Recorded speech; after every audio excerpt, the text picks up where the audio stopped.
Bien-aimés, nous avons entamé un thème cette année. Retournons sur nos anciens sentiers. Et pour ce mois, il y a un autre thème. Retournons sur nos sentiers, sur nos fondements pentecôtistes. Et il convient de bénir le Seigneur pour ce thème. Amen. Parce que plus que jamais, l'Église dans son ensemble, nous avons besoin de retourner sur nos anciens sentiers. Nous avons besoin de vivre cette réalité pentecôtiste à chaque instant de nos vies, à chaque mois, à chaque semaine de nos vies. Et sois bien aimé, je dirais ceci, après la Pentecôte, la visite du Saint-Esprit dans Actes chapitre 2, il y aura un vent de réveil qui va souffler. Et l'œuvre de Dieu va amorcer une avancée. Les disciples, étant fortifiés, étant remplis de cet esprit, vont se mettre à la tâche.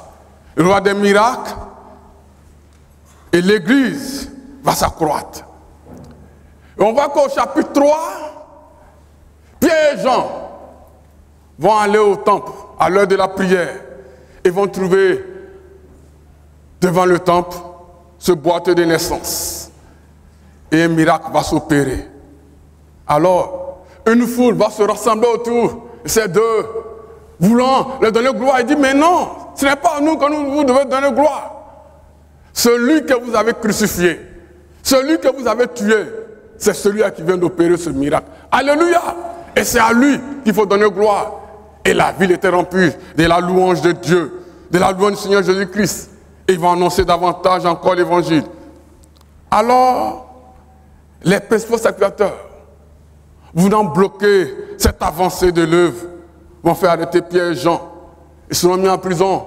Puis ils seront encore arrêtés, mis en prison. Mais miraculeusement, Dieu va les délivrer. Mais encore, pendant ce temps, ils vont dire à Pierre et Jean, attention, vous voulez nous rendre fous. Vous arrêtez de parler de ce Jésus, de ce Jésus. Maintenant, il est interdit de parler de ce Jésus. Et cela, c'est au chapitre 4, verset 19. Alors, après cette interdiction, Paul et Jean vont dire, il faut obéir à Dieu. Amen. Plutôt qu'aux hommes. Ils vont être encore arrêtés. Ils vont dire, on ne vous a pas dit. Mais vous là, vous êtes têtus. Hein? Arrêtez de parler de cet homme. Hein? Alors, Pierre et Jean encore vont répliquer, il faut obéir à Dieu plutôt qu'aux hommes. Et c'est ce thème que nous vous proposons ce matin. Il faut obéir à Dieu plus qu'aux hommes.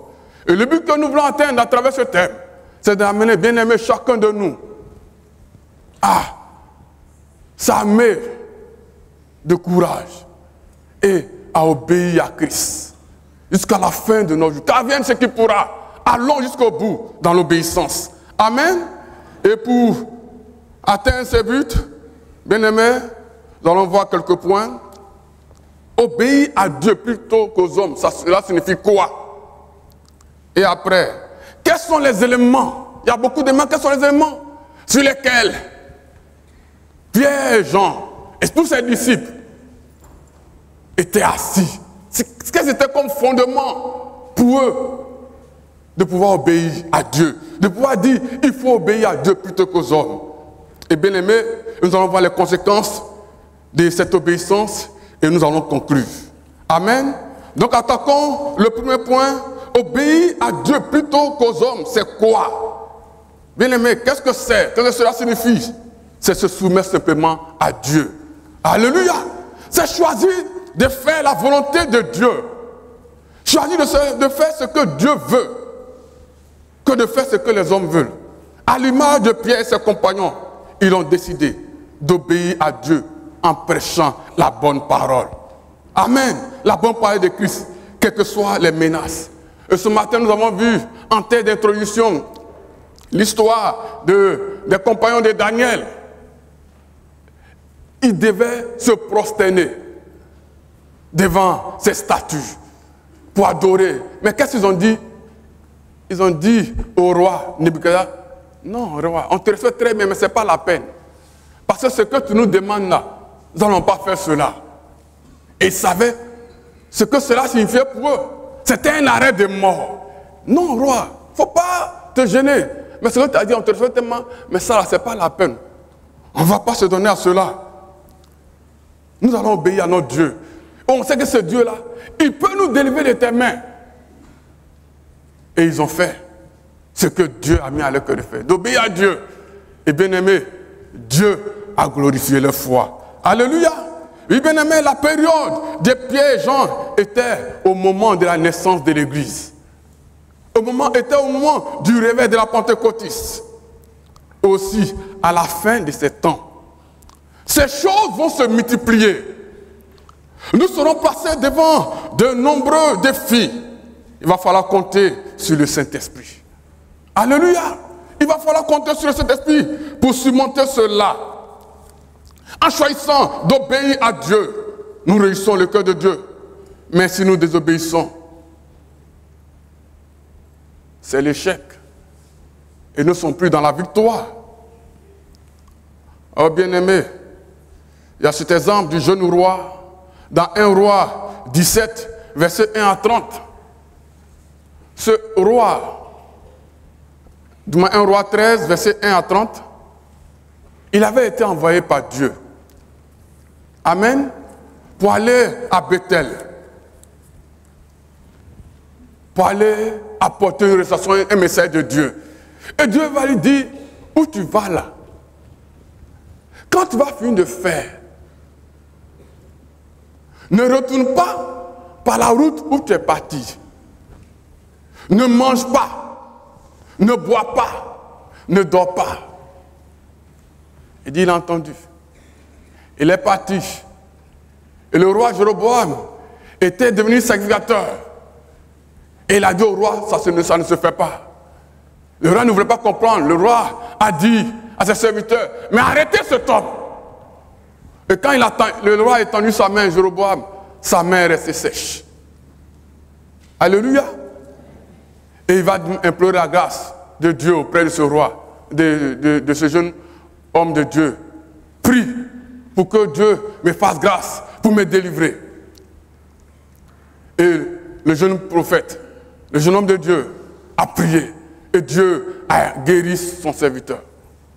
Alors le roi demande, viens, entrons chez moi. Devant la foule, le roi demande, entrons chez moi, mangeons, buvons, et dors un peu. Il dit, non, roi, je ne vais pas faire cela. Même si tu me donnes la moitié de ton peuple, je ne vais pas faire cela. Parce que Dieu m'a dit, je ne dois pas manger là-bas, je ne dois pas boire là-bas, et je ne dois même pas me retourner où, la route que j'ai empruntée pour venir. Alors le roi a respecté sa décision. Et au moment que le jeune homme se retournait, il y avait des enfants de prophètes qui étaient là, les fils d'un vieux prophète. Et ils vont se retourner pour aller rapporter cela à leur père. Oh oui, il y a un homme de Dieu qui est venu de Juda. Voici ce qu'il a fait, voici ce qu'il a fait, voici le message qu'il a donné. Alors ce vieux prophète a dit, préparez-moi un âne, je vais aller retrouver ce jeune prophète. Et il allait retrouver ce jeune prophète en route. Et le jeune prophète retourne, viens, on va manger, on va boire, et tu vas dormir un peu. Le jeune prophète, non, voici ce que Dieu m'a dit. Je ne dois pas me retourner, je ne dois même pas manger ni boire. Et ce vieux prophète dit au jeune, non. Ce même Dieu qui t'a dit là, il m'est apparu. Et il dit aussi de te dire de revenir. Bien aimé, voici ça. Et ce jeune prophète, est-ce que c'est Dieu qui a parlé? Il va écouter la voix de ce vieux prophète, il va se retourner. Il va manger.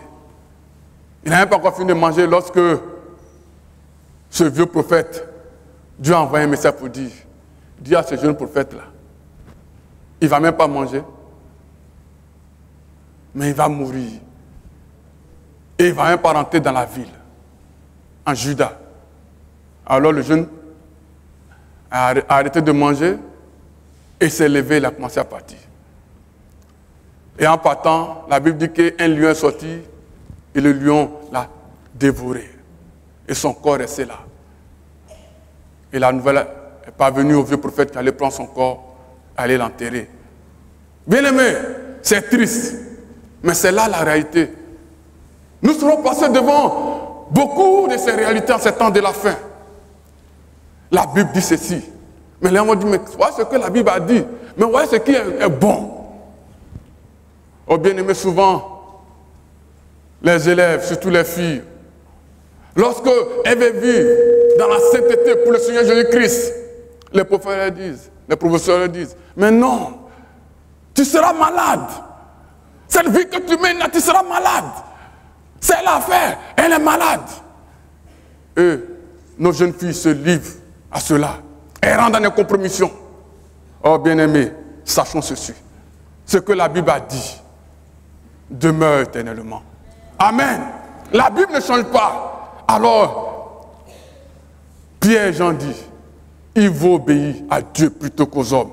Ce jeune prophète n'a pas obéi. Il a écouté une autre voix. Mais Dieu qui t'a parlé, ce même Dieu peut arriver encore pour te dire, retourne, mange. Ce n'est pas dans la bouche de quelqu'un que tu vas passer. Que le Seigneur nous aide ce matin. Et que sa grâce se repose sur nos vies. Oh, je me souviens, il y a quelques années en arrière, lorsque j'avais fini la classe de 3e, et que je m'apprêtais à passer les concours d'entrée dans les écoles professionnelles, on avait reçu la visite d'un oncle à la maison, et je lui ai donné ma chambre, lui et sa femme. C'était un oncle qui était féticheur. J'étais déjà moniteur à l'école dimanche. Alors, cet homme va faire un rêve, et il va expliquer ce rêve à mon père. Il va dire, oui, ton fils est considéré comme notre fils est né, nous tous. Alors, son avenir est notre avenir. On voit ce que l'esprit de nos ancêtres nous demande. Qui prenne une pièce de 5 francs, qui parte dessus, qui demande tout ce qu'il veut, et qui frotte la pièce sur lui, qui part dormir la pièce. Et quand il va se lever le matin, ils vont faire un sacrifice. Et la bénédiction sera ouverte pour la famille. Et il a dit ça à mon père. Et mon père m'a appelé, matin bonheur. Voilà ce que vient de dire ton oncle. C'est un grand féticheur. Il est renommé. Tout. J'ai dit c'est bien. Je veux donner la réponse. Le Seigneur me dit calme-toi. J'ai dit d'accord. Papa, j'ai bien compris. Demain matin, je vais vous donner la réponse. C'était moi, mes 2 pères, plus ma maman qui étaient là. Est-ce que les frères délégués étaient là? Les autres moniteurs étaient là, les pasteurs n'étaient pas là. J'étais devant un fait. Je suis rentré dans la maison, j'ai prié, je suis allé à mes occupations, et j'ai dit, Seigneur, demain matin, je vais leur donner la réponse. Je sais qu'il y aura beaucoup de tumulte. Mais Seigneur, quand je suis en train de donner la réponse, ferme la bouche de mon oncle. Qui ne parle même pas.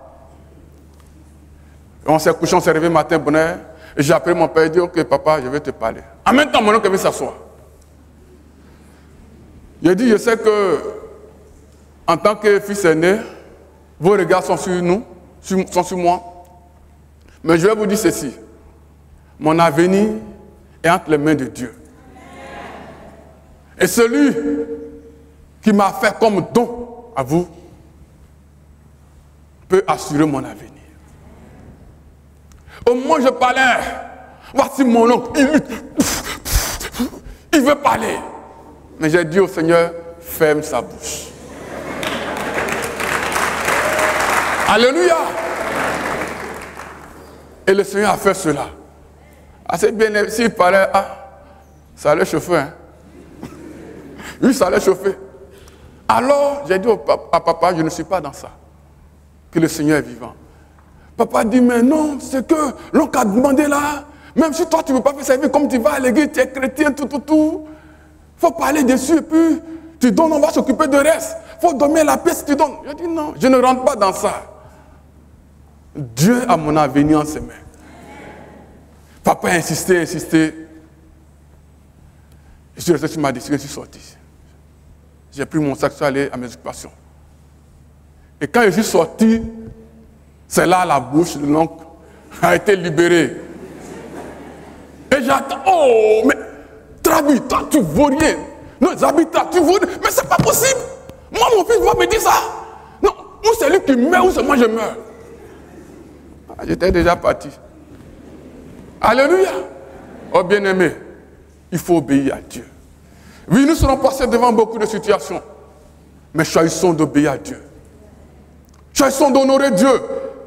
C'est ce que ces apôtres ont fait. Au prix de leur vie. Mais quels sont les éléments qui ont permis à ces apôtres d'obéir? Il y a beaucoup d'éléments. Mais nous allons mettre l'accent sur deux. Bien aimé, il y a leur foi. Alléluia. Notre foi, bien aimé, coûte plus que toute autre chose. Et c'est cette foi-là que l'ennemi combat. Souvenez-vous, dans Genèse chapitre 3, Satan va dire, est-ce que Dieu a vraiment dit? Il met en quoi? Il met la foi en Adam et Ève. Il sème le doute dans leur cœur. La foi. Et dans Exode, chapitre 5, Pharaon dira, qui est l'Éternel pour que moi je l'obéisse? Il n'existe pas de Dieu. La foi. La foi. Il sème encore le doute. Et il dira à Jésus-Christ, dans Matthieu chapitre 4, si tu es fils de Dieu, ordonne que ces pierres deviennent du pain. Est-ce que, bien aimé, le Seigneur a besoin de demander qu'il est fils de Dieu? Il n'a pas besoin. Il est fils de Dieu. En notre foi, en ce fils de Dieu-là, doit nous amener à dire il faut obéir à Dieu plutôt qu'aux hommes.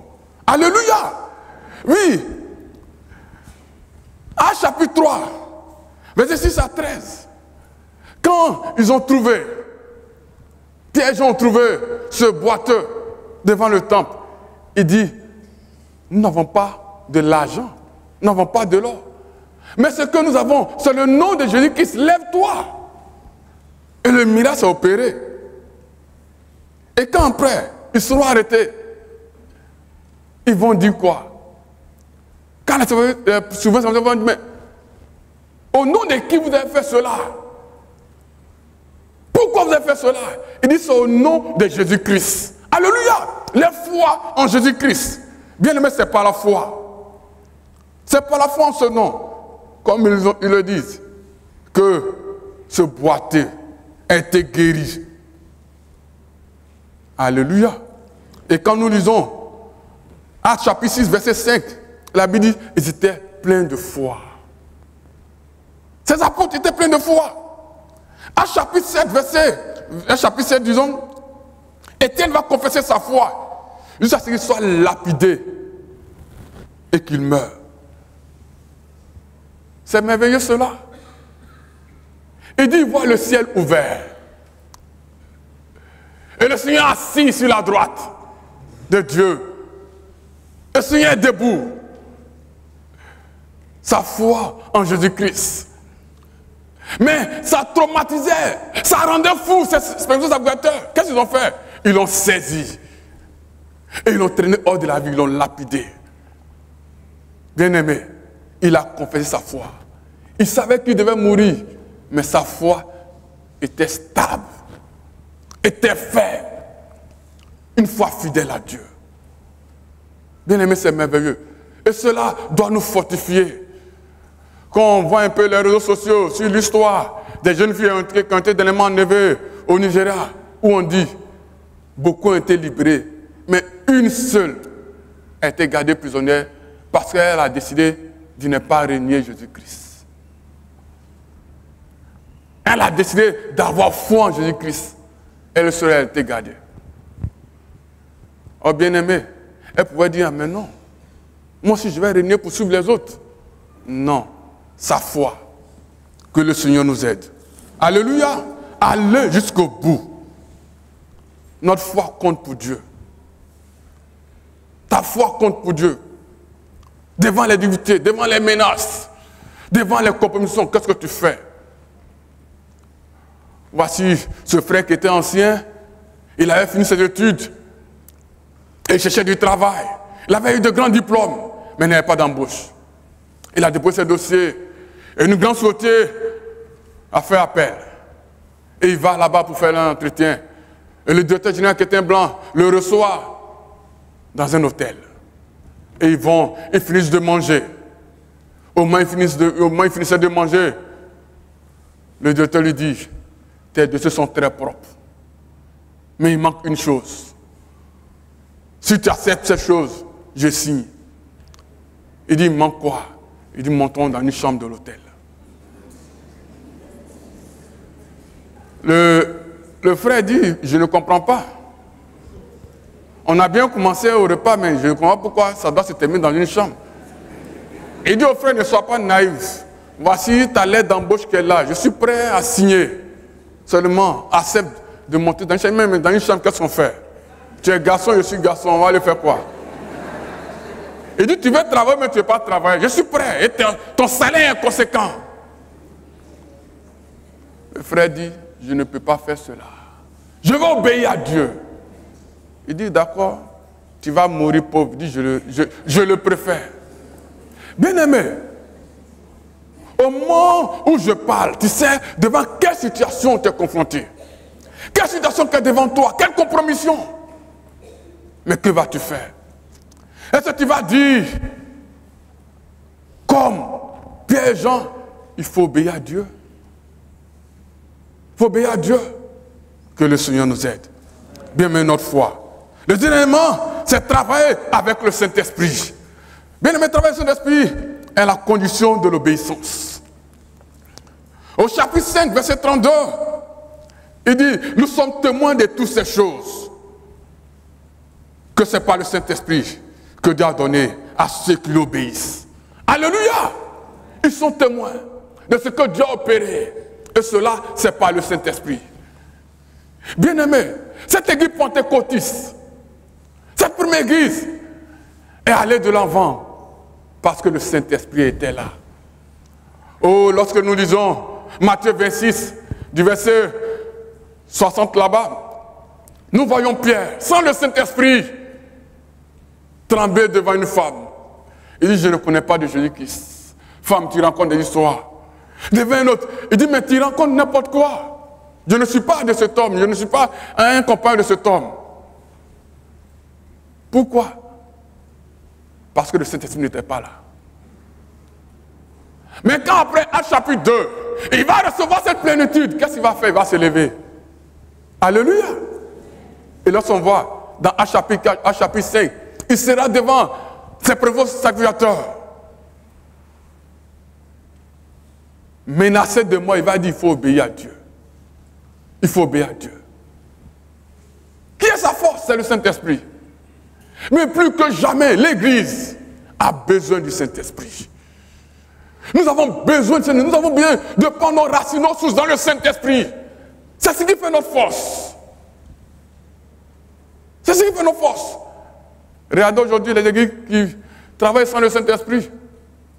Ces églises ont échoué. Aujourd'hui, beaucoup ont mis le Saint-Esprit dans des bouteilles.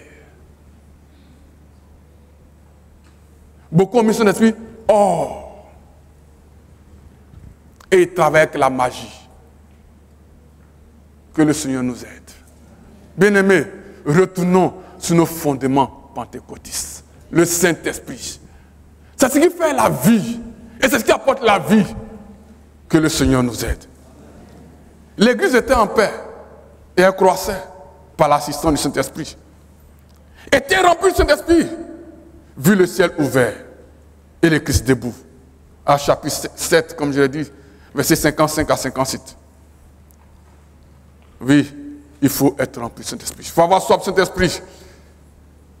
Quand devant les menaces, les chrétiens ont crié à Dieu, il a étendu sa main. Alléluia. Il dit, Seigneur, vois les menaces, mais accorde-nous ton Esprit Saint, afin que nous annonçons encore ton évangile. Ils n'ont pas peur de mourir. Pourquoi? Parce que cet esprit était là. Et la Bible dit, le lieu sur lequel j'étais arrêté trembla. Et après cela, des miracles encore vont s'opérer. Des miracles vont s'opérer et ils vont gagner en assurance. À chapitre 4, versets 29 à 31. Que le Seigneur nous aide. Nous avons besoin du soutien de cet esprit. Mais quelles sont les conséquences de l'obéissance?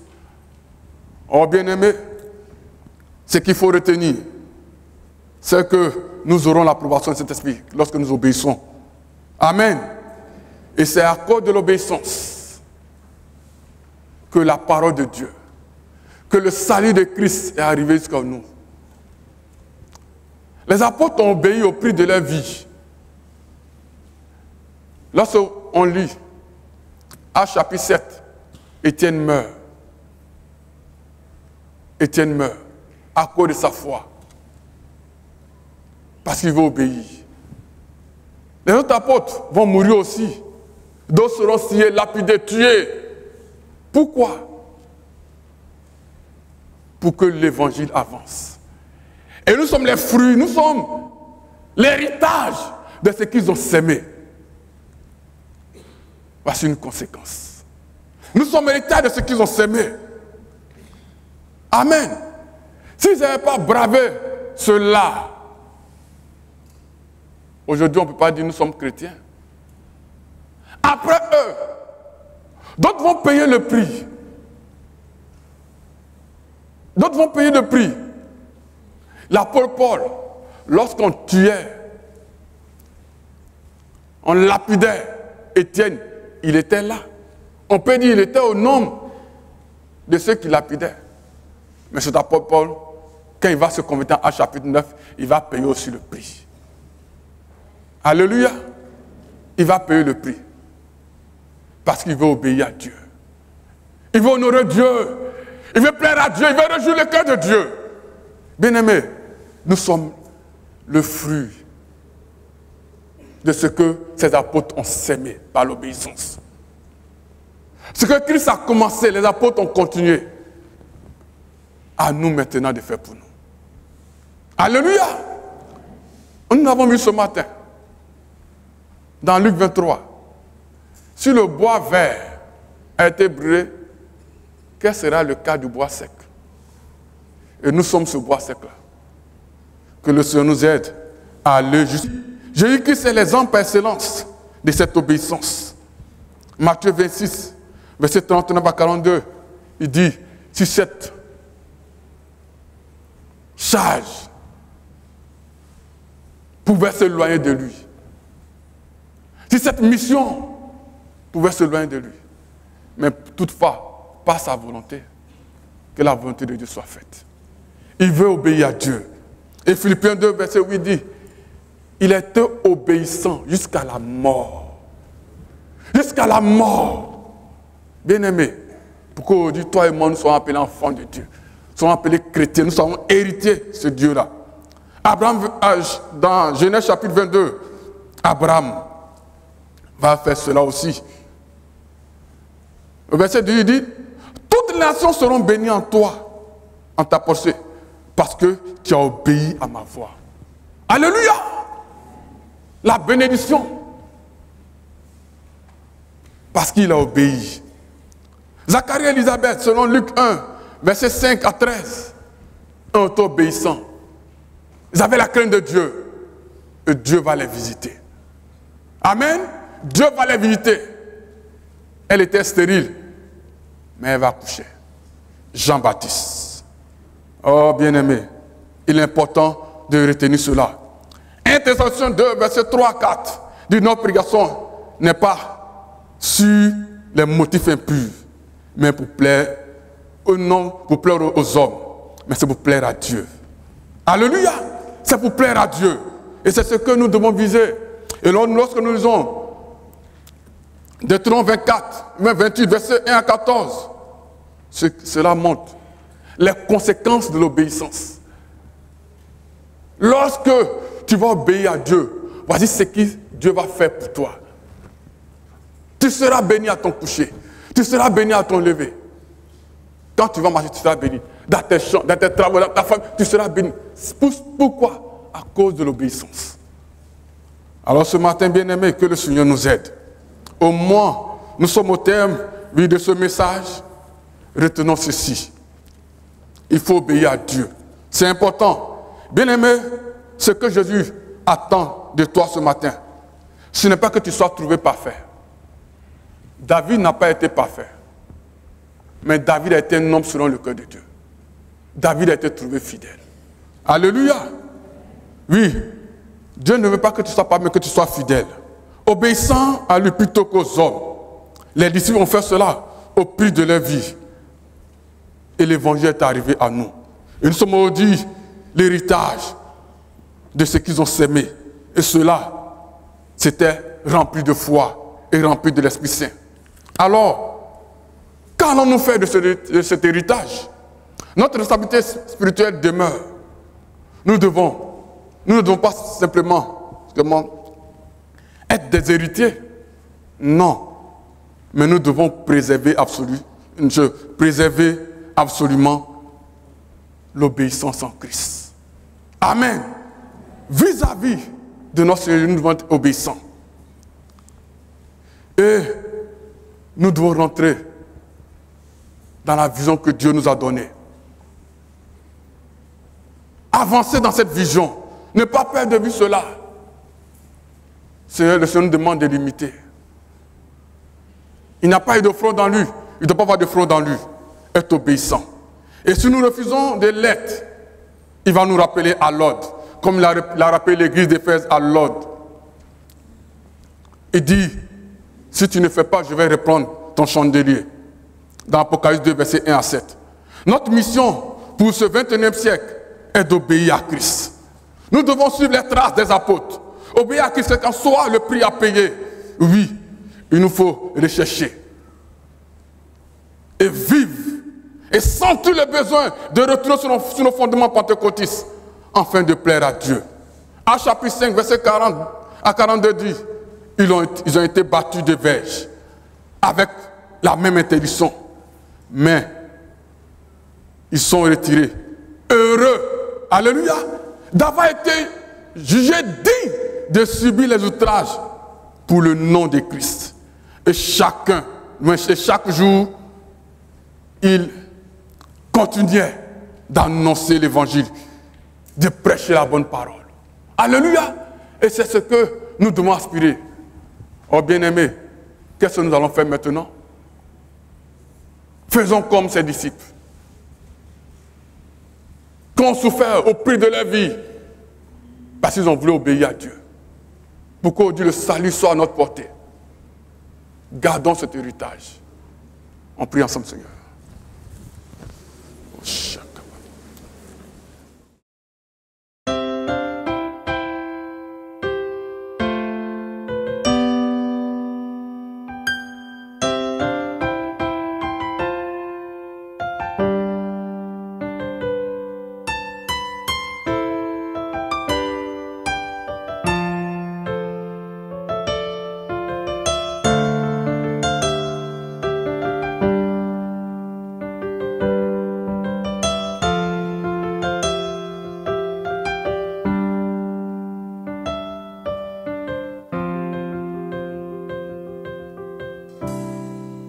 Voici, ô Dieu,